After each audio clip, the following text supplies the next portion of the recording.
بك رمضان نرقى بك رمضان عدت لنا 40 حدیث نبوی در فضیلت رمضان.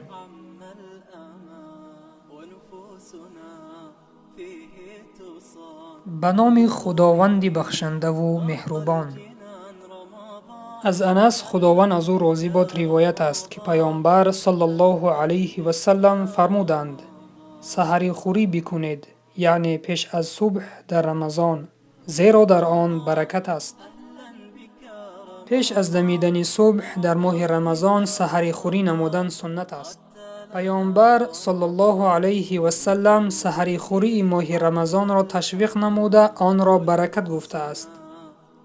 زیرا انسان با تناول در سحر نیروی نوی برای عبادت گرفته از تأثیر گرسنگی برای عصبی شدن امین میماند.